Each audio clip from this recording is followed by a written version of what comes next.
So, what are the essential vitamins important in an anti-aging and regenerative program? You know, the question at first is, well, what are the top five?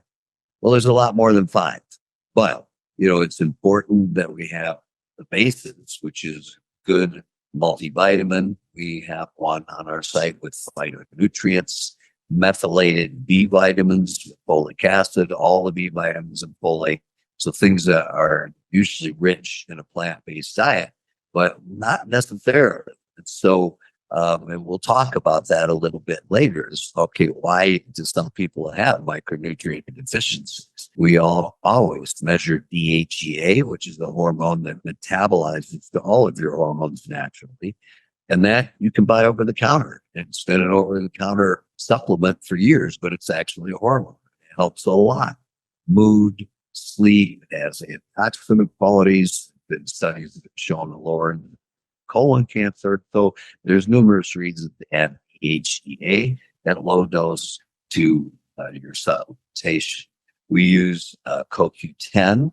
CoQ10 is a very important coenzyme that fuels the mitochondria in your body. And the mitochondria are the energy factories in every cell in your body.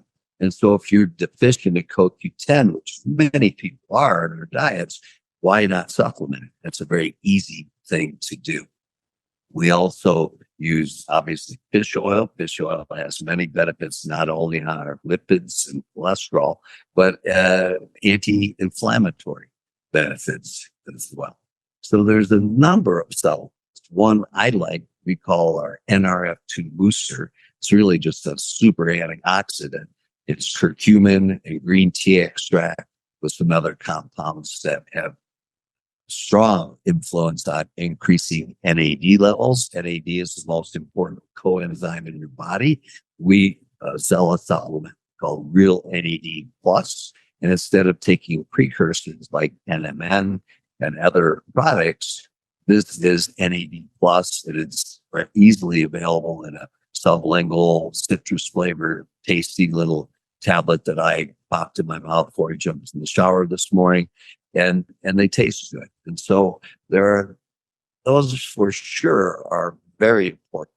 What I got to earlier in saying that micronutrient testing and evaluation of what's really going on in your bloodstream is very important. We do something called the FIT gut test, and it shows inflammatory reactions to 176 different foods.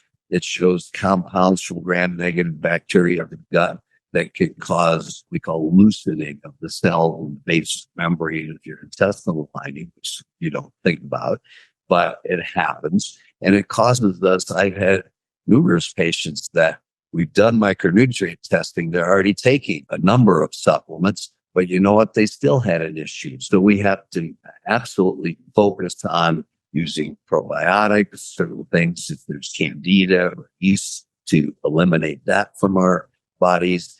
And have a supplement on our website we call Gut Health, which is a number of organic compounds that are very anti-inflammatory. Plus, it has 3 grams of glutamate in it, which is essential for helping to cure and relieve, rather, leaky guts. So micronutrient testing to really see where the deficiencies are.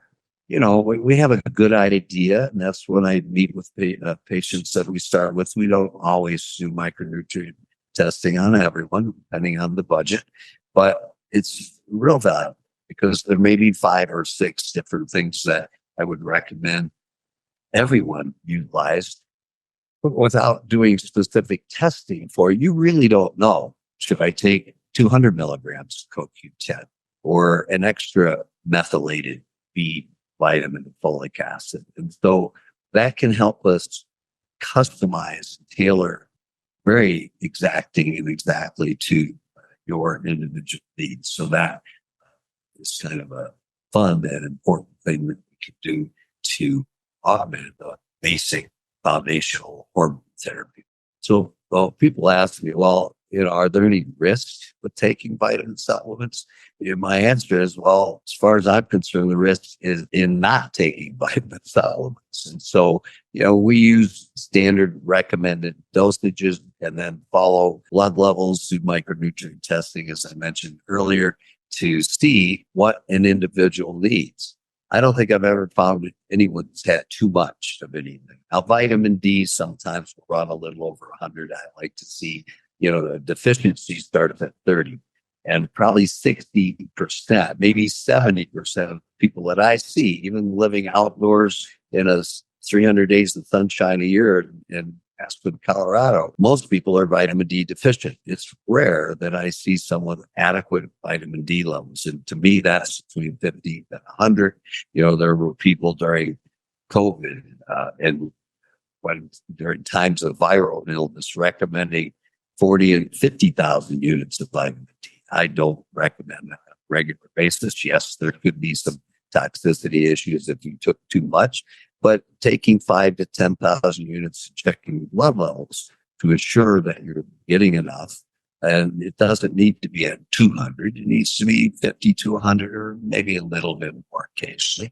And so that's something that's very easy to monitor. I don't see problems from taking vitamin supplements other than more energy, feeling better skin quality, just having a more radiant glow as we are healthier.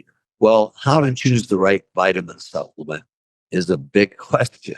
Because there are so many manufacturers. I can tell you that a large amount of stuff on the stores, and I won't name the retail big boxes that carry them, but many of them are junk.